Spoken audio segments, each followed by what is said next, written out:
नमस्कार दोस्तों। आज के वीडियो में खास करंट अफेयर को लेकर चर्चा कर रहे हैं।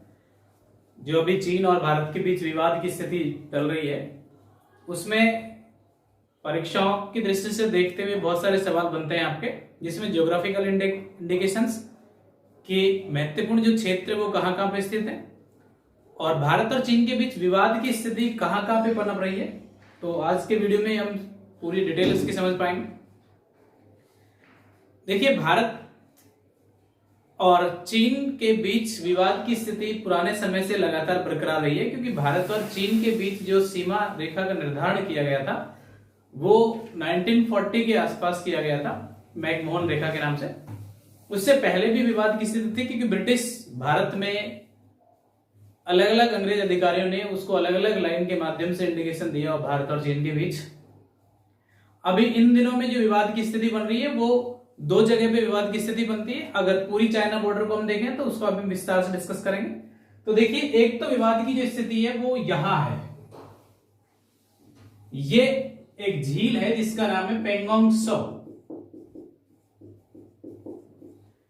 ये सो शब्द तिब्बती भाषा का है जिसका मतलब झील होता है।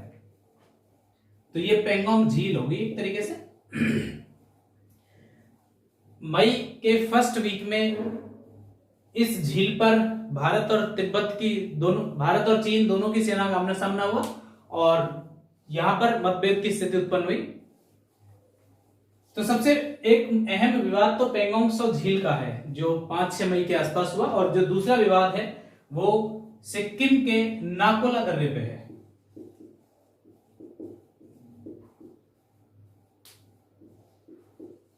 तो अभी करंट जो इशू है वो दो जगहों पर विवाद की स्थिति बनी, एक तो सिक्किम के नाकोला दर्रे पे और एक पेंगोंग त्सो झील पे। पहला विवाद की स्थिति पेंगोंग त्सो झील पे मई के फर्स्ट वीक में, और मई के सेकंड वीक में लगभग 9-10 मई के आसपास नाकोला दर्रे पर दोनों देशों की सेनाएं फिर आमने सामने हुई और मुठभेड़ की स्थिति सामने नजर आई।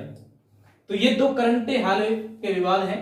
लेकिन अगर हम देखें भारत और चीन के बीच विवाद 2017 से लगातार बरकरार है। तो 2017 में ऐसा क्या हुआ कि भारत और चीन के बीच विवाद ने जन्म लिया? उससे पहले स्थिति थोड़ी ठीक थी, लेकिन 2017 में एक विवाद हुआ जो डायरेक्ट रूप से कहें तो भारत और चीन के बीच तो नहीं था, लेकिन भूटान और चीन के बीच था। और वो विवाद था डोकलाम इश्यू। कि जो डोकलाम का पठार है ये भूटान है, जो सिक्किम के जस्ट पूरब की तरफ है। और इसी भूटान में यहां सिक्किम के बिल्कुल कॉर्नर पे एक पठार है जिसका नाम है डोकलाम। चीन इस डोकलाम पर अपना दावा करता है, तो इसको लेकर भूटान और चीन के बीच विवाद ने जन्म लिया। लेकिन भारत ने इसका पक्ष लिया। पक्ष लेने का स्वाभाविक मामला था, क्योंकि जहां चीन इस बात को मानता था कि जो डोकलाम के ऊपरी हिस्से में उसने बहुत सारे बॉर्डर रोड क्रिएट कर दिए थे, बना दिए थे। यदि वो यहां से और यहां तक डोकलाम तक उसका अधिकार हो जाता है, तो एक सीधा सा इंफ्रास्ट्रक्चर रोड के माध्यम से वो यहां तक अपने काफी सारे जो बॉर्डर से रिलेटेड इश्यूज हैं उनको सॉल्व कर सकता है। तो ये सीधा सीधा खतरा हमारे पूर्वी प्रांतों पे है, क्योंकि जब उसका यहां तक अधिकार हो जाएगा तो फाइनली उसका पूरा एरिया हो जाएगा। तो इसको देखकर भारत ने अपना मजबूत दावा रखा। और जैसे कि भूटान और भारत के बीच पहले जो ट्रीटी हुई थी, उस ट्रीटी में भी क्लियर हो गया था कि भारत भूटान की संप्रभुता को बचाए रखेगा। इसलिए भारत ने भूटान का पक्ष लिया और फिर तीनों देशों के बीच ये विवाद ने जन्म लिया और आखिरकार ये विवाद सॉल्व हुआ। तो ये 2017 से स्थिति क्लियर थी कि डोकलाम इशू से भारत और चीन के बीच थोड़े थोड़े तनाव स्टार्ट हो गए थे। लेकिन अभी पेंगोंग त्सो झील, जहां पर दोनों देशों की सेनाएं आमने सामने हुई, और नाकुला दर्रे, जहां पर दोनों देशों की सेनाओं के बीच मुठभेड़ होती है, और फिर से विवाद ने जन्म ले लिया है। तो आखिरकार ये विवाद की स्थिति भारत और चीन के बीच हमेशा क्यों बनी रहती है? तो देखिए, चीन दुनिया का एक ऐसा देश है जिसकी लगभग सभी जो पड़ोसी देश हैं चीन के, हर जगह चीन अपना दावा करता है, क्योंकि एशिया महाद्वीप में चीन एक ऐसा देश है जो हर देश के साथ इसकी बाउंड्री डिस्प्यूट है। तो स्वाभाविक है कि चीन के भारत के साथ भी होनी है। तो देखिए भारत और चीन के बीच जो बाउंड्री लाइन है वो कहां से कहां तक है। तो देखिए ये जो आपके सामने भारत का नक्शा है जिसमें हम उत्तरी भारत को कवर कर रहे हैं।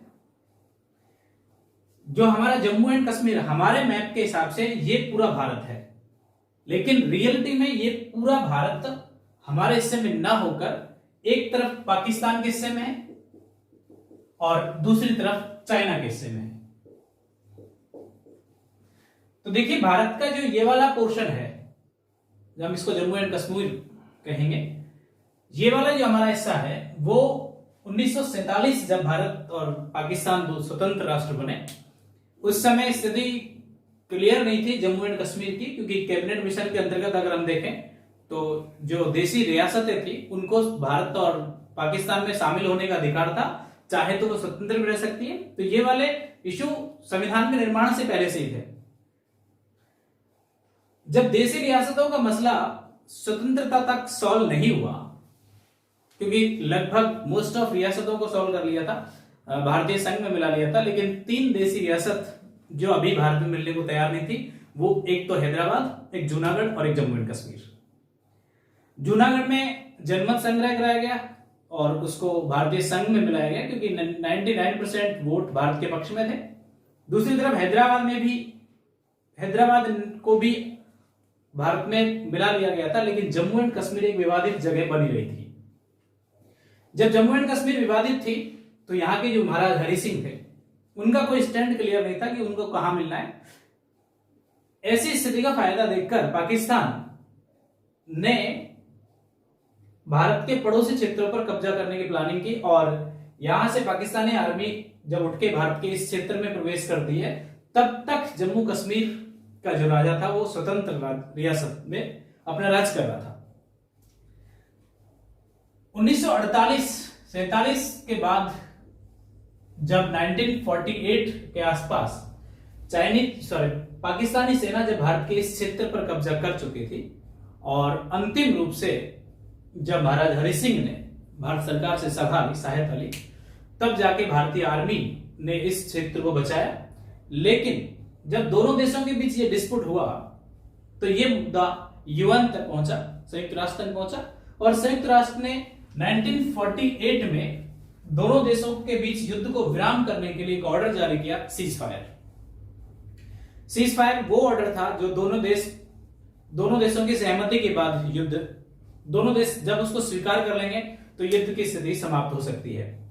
1948 के लास्ट तक, दिसंबर 1948 तक लगभग दोनों देश सीज फायर को स्वीकार कर चुके थे और जो देश जहां था, यानी जिस देश का जो हिस्सा जहां था वहां तक उसका अधिकार हो गया था और जिसके दूसरी तरफ जो दूसरा राष्ट्र है उस पर वहां उसका अधिकार था। तो ये जो लाइन है, ये पूरी की पूरी वो लाइन है जहां 1948 में दोनों देशों के बीच जब युद्ध रुक गया था तो युद्ध के बाद एक लाइन खिंच गई थी और लाइन के इधर की तरफ का जो क्षेत्र था ये पाकिस्तान के अंतर्गत आ गया था और ये जो लाइन थी वो थी LOC, लाइन ऑफ कंट्रोल। तो लाइन ऑफ कंट्रोल भारत और पाकिस्तान। तो ये वाला जो क्षेत्र था, ये वाला क्षेत्र पाकिस्तान के अंतर्गत आ गया था, तो इस क्षेत्र को कहा गया POK, पाकिस्तान ऑक्यूपाई कश्मीर, पाक अधिकृत कश्मीर। इसके 2 हिस्से थे जिसमें एक तो गिलगित बाल्टिस्तान था और दूसरा आजाद कश्मीर था। POK की जो राजधानी थी वो यहां थी, मुजफ्फराबाद। तो ये परीक्षाओं में कई बार सवाल पूछ लेते हैं कि POK की राजधानी, तो आप इसको याद रखेंगे, मुजफ्फराबाद। तो इस प्रकार से ये वाला जो पूरा हिस्सा था ये पाकिस्तान के अंतर्गत आ गया था, POK के तहत उसने अपना अधिकार कर लिया था। तो जम्मू एंड कश्मीर यानी जो भारत की देशी रियासत थी, स्वतंत्र रियासत थी 1947 में, उसका इतना हिस्सा पाकिस्तान में कब्जे में आ चुका था। अगर दूसरी तरफ हम देखें तो भारत का जो इधर का पड़ोसी देश है वो चाइना है, चीन। भारत और चीन के बीच जो बाउंड्री लाइन है ये ब्रिटिश भारत में 2 अंग्रेज अधिकारियों ने स्पष्ट की थी, जिनमें एक का नाम तो जॉनसन है और दूसरे का नाम मैकडोनाल्ड है। जॉनसन महोदय ने जो लाइन डिसाइड की थी वो भारत के पक्ष में थी। जो ये नक्शा आपको दिख रहा है, पूरा का पूरा नक्शा कंप्लीटली यहां तक का, ये लाइन डिसाइड की थी जॉनसन ने।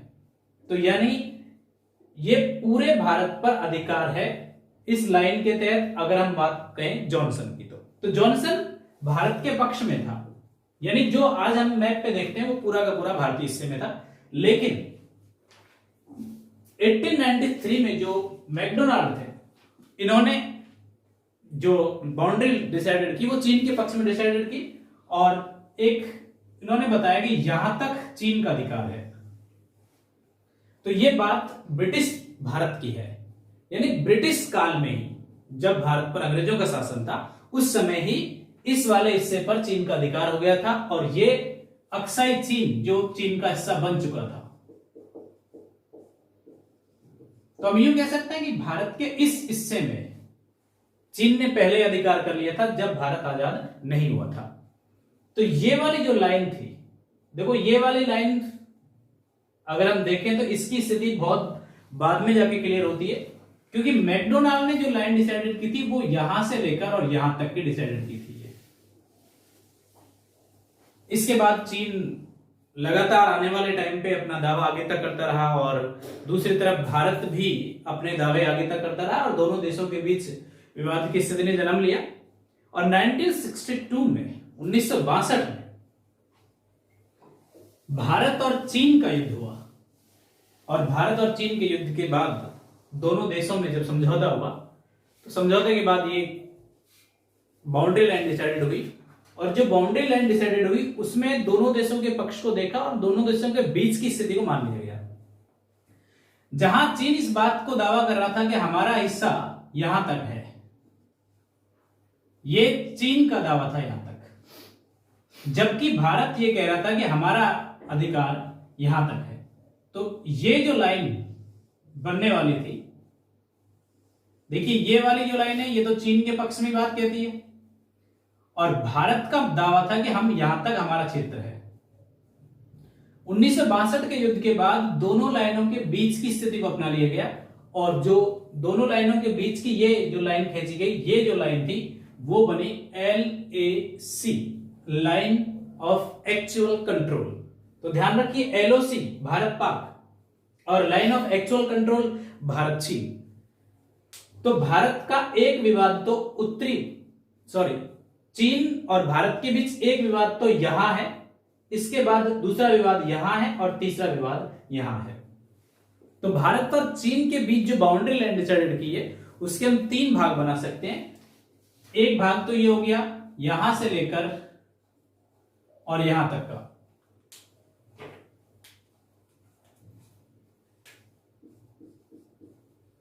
यहां से लेकर ये हम इसको कहेंगे पश्चिमी बॉर्डर। इसके बाद एक हिस्सा यहां से लेकर यहां तक, ये हम कहेंगे मध्य बॉर्डर। और इसके बाद लास्ट हम बात करें तो इस वाले हिस्से में यहां से लेकर और यहां तक, ये हो जाएगा पूर्वी बॉर्डर। तो इस प्रकार से भारत और चीन के बीच जो बॉर्डर लाइन है उसका तीन भागों में डिवाइडेशन कर दिया, कि एक तो लद्दाख, यानी यहां पूरे के पूरे लद्दाख से लेकर और सीधा तिब्बत तक, यानी तिब्बत के कॉर्नर तक। दूसरा हम कहें कि हिमाचल प्रदेश और जो उत्तराखंड है, इन दोनों राज्यों की जो बॉर्डर है 625 किलोमीटर की, ये भी चीन के और भारत के बीच है। इसके बाद ये वाला जो देश है वो नेपाल है। तो भारत की डायरेक्ट सीमा इन राज्यों से नहीं मिलती क्योंकि नेपाल हमारे बीच में आ जाता है। और दूसरी तरफ देखें तो ये सिक्किम, और सिक्किम के बाद भूटान।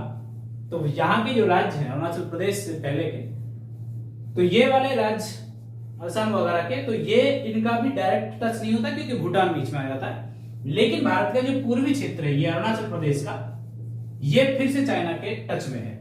तो हम यूं कह सकते हैं कि भारत और चीन के बीच जो बाउंड्री लाइन है उसके तीन भाग हैं। एक तो ये वाला भाग जो सबसे बड़ा डिस्प्यूट का विवाद है इन दिनों में, एक ये वाला भाग जो भी डिस्प्यूट का विवाद है। ये डिस्प्यूट का क्षेत्र इसलिए है क्योंकि जो अरुणाचल प्रदेश का जो क्षेत्र तवांग, तवांग में जो कल्चरल परिवेश है, सांस्कृतिक परिवेश है, उनकी संस्कृतियां बिल्कुल तिब्बती क्षेत्रों से मिलती जुलती हैं। तो चीन का दावा है कि यहां तक हमारा क्षेत्र है। तो इस प्रकार से ये ईस्टर्न बॉर्डर है। तो अरुणाचल प्रदेश और भारत के बीच, अरुणाचल प्रदेश और चीन के बीच जो ये वाली जो लाइन डिसाइडेड हुई थी यहां से यहां तक की, ये 1914 में शिमला समझौते के तहत डिसाइडेड हुई थी। और शिमला समझौता तत्कालीन समय में तिब्बत और ब्रिटिश भारत के बीच समझौता हुआ था, दोनों देशों के बीच बाउंड्री लाइन को सॉल्व करने के लिए। तो ये कार्य यहां से लेकर यहां तक के बाउंड्री लाइन का कार्य तत्कालीन एक अंग्रेज अधिकारी जिसका नाम मैकमोहन है, उसके नेतृत्व में यह कार्य किया गया। तो यहां से यहां तक मैकमोहन लाइन है। तो ध्यान रखिए, मैकमोहन जो लाइन है वो अरुणाचल प्रदेश और तिब्बत के बीच है। यह सबसे बड़ा विवाद चीन वर्तमान स्थिति में मानता है, क्योंकि चीन का मानना यह है कि तिब्बत कोई सॉवरेन कंट्री नहीं है, तिब्बत आज चीन का हिस्सा है। तो उनका मानना यह है कि तिब्बत और भारत के बीच जो लाइन पहले डिसाइडेड हुई थी वो बिल्कुल निराधार है, और चीन अब यह चाहता है कि हम दोबारा से लाइन डिसाइड करेंगे। तो इस प्रकार से यहां भी बॉर्डर डिस्प्यूट है और चीन अरुणाचल प्रदेश के पूरे हिस्से पर अपना दावा ठोकता है। तो यहां की जो डिस्टेंस है वो 1140 किलोमीटर के आसपास है, जो डिस्प्यूट एरिया में आती है। उसके बाद यहां से लेकर और यहां तक का जो बाउंड्री लाइन है वो 2152 किलोमीटर है, और हिमाचल प्रदेश और उत्तराखंड ये 625 किलोमीटर है। तो भारत और चीन के बीच जो बाउंड्री लाइन है उसमें एक तो विवाद की जड़ यहां है और दूसरे विवाद की जड़ यहां है, जबकि अगर मध्य भाग की हम बात करें तो ये उतना डिस्प्यूट नहीं है जितना कि दोनों क्षेत्रों में है, हालांकि ये भी चीन के साथ जुड़ा हुआ है। तो इस प्रकार से ये भारत और चीन के बीच बाउंड्री लाइन है। अब देखिए, जो पेंगोंग त्सो झील है यहां पे लद्दाख में, इसका 2/3 हिस्सा तो तिब्बत में है और 1/3 भाग इंडिया में, लद्दाख में। दरअसल ये जो झील है वो हिमालय पर्वत के पहाड़ी तलहटी में बनी हुई है और इसके आकार फिंगर नुमा आकार है, तो इसको फिंगर नुमा लेक भी कहते हैं, अंगुलिनीमत झील। तो ये झील दरअसल भारत और चीन के बीच जो बाउंड्री लाइन है इस झील के ऊपर होके है। तो इस प्रकार से 1/3 हिस्सा भारत के पक्ष में, 2/3 हिस्सा चीन के पक्ष में, तिब्बत के पक्ष में, हम यूं कहें। यहां कोई क्लियर लाइन नहीं है, पानी के बीच लाइन खींची गई है एक नॉर्मल सा अनुमान लगा के। तो इस प्रकार से हम कह सकते हैं कि जब दोनों देशों की आर्मी है यहां पर जब पैदल मार्च करती हैं तो स्वाभाविक है कि दोनों तरफ स्थल है, तो दोनों आर्मियों का मिलना क्लियर है। तो जब दोनों आर्मियां फिर से आमने सामने हो जाती है तो फिर से मुठभेड़ की स्थिति क्लियर हो जाती है। तो अब देखें कि अभी मई में विवाद की स्थिति ने जन्म क्यों लिया था, इसके बारे में हमने सीखा कि जो डोकलाम का इशू था भारत और भूटान और चीन के बीच, उसमें भारत ने स्टैंड लिया था भूटान का, इसलिए हालांकि समझौता हो गया था लेकिन फिर भी चीन और भारत के बीच थोड़े से मतभेद स्टार्ट हो गए थे। चीन ने जितने भी अपने बॉर्डर एरियाज हैं, सारे बॉर्डर एरियाज में रोड बना लिए हैं, रोड इंफ्रास्ट्रक्चर बहुत अच्छे तरीके से कंस्ट्रक्ट कर लिया है। तो उसी को देखकर इंडिया भी अपना इंफ्रास्ट्रक्चर बॉर्डर को मजबूत करने के लिए रोड बनाने का काम शुरू कर दिया था मोदी सरकार ने। तो लेह से लेकर एक रोड सीधा दौलत बाग ओल्डी तक बनाया।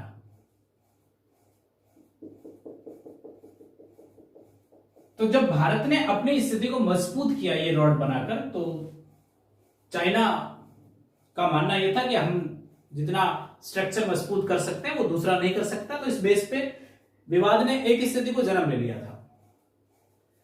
ये वो स्थान है जो भारत में आता है जिसका नाम दौलत बाग ओल्डी है। तो लेह से लेकर दौलत बाग ओल्डी तक जो रोड बनाया, एक ये भी चीन का विवाद का स्थिति माना जाती है कि भारत ने अपने आपको मजबूत कर लिया है। दौलत बाग ओल्डी के जो आगे का क्षेत्र है वो है काराकोरम दर्रा।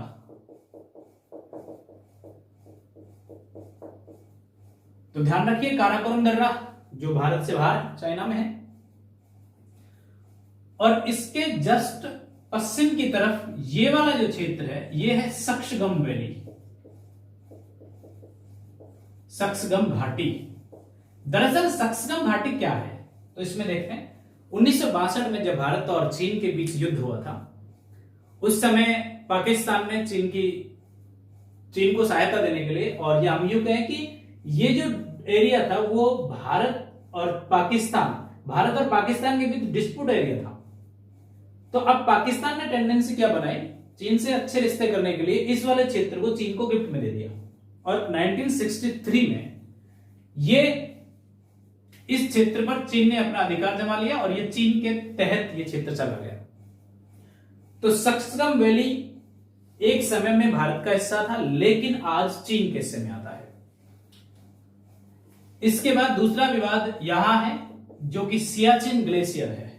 भारत और पाकिस्तान के बीच या भारत और पीओके के बीच एक हिमनद है जो सियाचिन है। यह भी कई बार चर्चा में रहता है, तो इसका भी आप ध्यान रखेंगे। सियाचिन ग्लेशियर जो सक्सगम वैली के जस्ट दक्षिण में है। तो भारत ने एक तो रोड का निर्माण कर लिया अच्छे तरीके से बॉर्डर एरिया तक जाने के लिए, और दूसरा जो दौलत बाग ओल्डी है यहां पर एक एयर ट्रिप बना दिया। अब एयर ट्रिप बनाया लगभग 16,000 फीट पर, यानी कहने का मतलब भारत ने अपनी स्थिति को मजबूत कर लिया था इंफ्रास्ट्रक्चर के क्षेत्र में। तो ये वाली बात चाइना में हजम नहीं हुई, और चाइना के सैनिक जब भी भारतीय सैनिकों को देखते तो एक तनाव की स्थिति को लेकर सामने आ जाते थे। तो ये अभी तत्काल समय में जब भारत अपनी स्थिति को मजबूत कर रहा है रोड बना के, इंफ्रास्ट्रक्चर मजबूत करके, तो ये चाइना जब उसको स्वीकार नहीं कर पाता, तो जब भी उनका मुकाबला भारतीय सैनिकों के साथ होता है तो डिस्प्यूट अपने आप जन्म लेता है।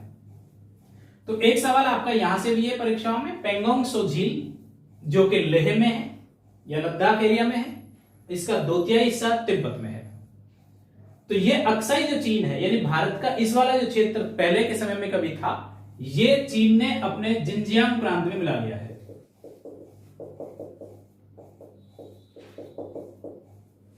तो एक तो भारत का ये हम यूं कह सकते हैं पड़ोसी जो चीन का स्टेट है वो जिनजियांग प्रांत, और ये जो स्थिति है वो तिब्बत और भारत के बीच है।